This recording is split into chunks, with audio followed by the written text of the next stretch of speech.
It looks like we have more intrusion coming in our life. The National Traffic Safety Board is calling for speed limiters in cars. Now, we have played this game before and we have won and they have lost. And now it's time to play it once more and we need your support. The National Traffic Safety Board is urging 17 automakers to install intelligent speed assistance technology in all new vehicles that at a minimum warns a driver when the vehicle is speeding. Okay, we have that. You can add that speed limiter and you can also shut it off. But now they want to make it mandatory. And the National Traffic Safety Bureau, which is NTSB, is an independent review agency in the federal government. They're the group which you call when a plane crashes or a train goes off the rails, or in this particular case, when a speeding car crashes into a minivan in North Las Vegas and 9 people die. Now, this is a horrible situation, and that was all in one wreck. And this happened in 2022. And after reviewing the wreck, NTSB recommends that all our cars warn us and inhibit us and prevent us from speeding. The NTSB stated that the 2022 North Las Vegas crash highlights the need for intelligent speed assistance technology and countermeasures, including interlock program for repeat speeding offenders. Yes, they want to control literally every aspect of what you drive. And what is intelligent speed assistance technology, you ask? Well, here's the clarification direct from the NTSB press release. Intelligent Speed Assistance Technology, or ISA, uses a car's GPS location compared with the database of posted speed limits and its onboard cameras to help ensure safe and legal speeds.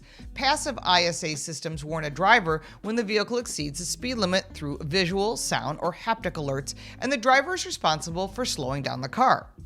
Active systems include mechanisms that make it more difficult, but not impossible, to increase the speed of a vehicle above the posted speed limit, and those are electronic limits that the speed of the vehicle is fully prevent the drivers from exceeding the speed limit.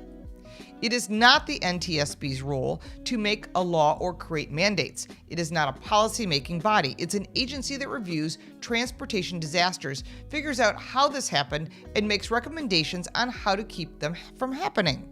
The wreck that spurred this recommendation was particularly egregious, but little about it sounds surprising, as the NTSB reports do not note that the driver of the 2018 Dodge Challenger ran a red light at 103 miles an hour, hitting a Toyota Sienna with 7 people inside. The light had been red for 29 seconds. All 9 people died. However, what is not the case that it did not report and the news outlets did not report is that the driver was high on cocaine and PCP. He was a danger to himself and others. As the NTSB notes, some 12,330 people died in speed-related crashes in 2021 alone, roughly a third of all traffic deaths in the U.S. What's abundantly clear is that something needs to change, and we all know that relying on the police to pull people over for speeding isn't working for everybody. As a result of the investigation, the NTSB has issued 8 new and 1 reiterated recommendation for the National Highway Traffic Safety Administration, 1 new recommendation to the states, and 1 new recommendation to manufacturers. Here are the recommendations. To NHTSA, require ISA systems that are speed limiters that at the minimum warn a driver of vehicle is speeding. We already have that. Educate the public about the benefit of ISA. I say just educate the public, period, and stop letting them pass the test if they don't know how to drive safely. Follow the German rules of staged learning to drive, and you'll be safer at higher speeds, and maybe control your speed and stick within the speed limit. Update the guidelines for the state highway safety programs to include identification and tracking of repeat speeding offenders. I don't like that at all.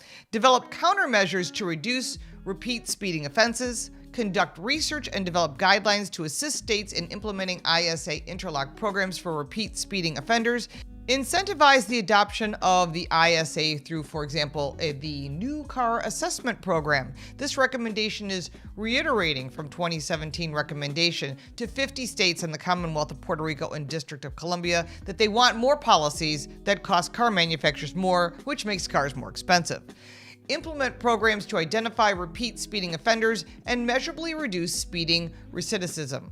I think that if you're a heavy speeder and you're doing this on a regular basis, you should lose your license.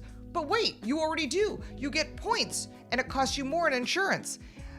Just making a government regulation is not going to change how people react. And if you start limiting people, they're going to start finding ways to remove those limiters. Believe me, I'm sure people are already devising that. Along with the kill switches, people are already being quite creative. Now, to the 17 car manufacturers, NTSB is asking for to install ISA on all new passenger vehicles that at the minimum warns drivers when a vehicle is speeding. To the Insurance Institute of Highway Safety, IIHS, evaluate the safety outcomes of marketing by auto manufacturers that emphasizes risky behavior, including speeding, which they don't. The evolution should compare vehicles based on engine size, power, and performance, and international approaches to marketing make the report publicly available. I don't know how that's really going to help other than cost everyone more money. But seriously, let's make cars slower? Here's a crazy idea. Let's make driver's license requirements more stringent with actual driver training. As a longtime tire rack street survival instructor, we know what the solution is. Slower cars will not stop accidents. Better driving does. Add this to the kill switch, and the government and the Department of Transportation will control all of your driving. Here's a better idea. Teach people to be better and safer drivers. What a concept.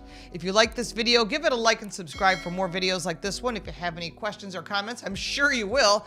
Let's start that conversation. You can support me by buying me a cup of coffee. The link for that is in the description, plus all the links for our new channel, Car Smarts, our social media, the book, the podcast, and the website. I'm Lauren Fix. Thank you so much for watching.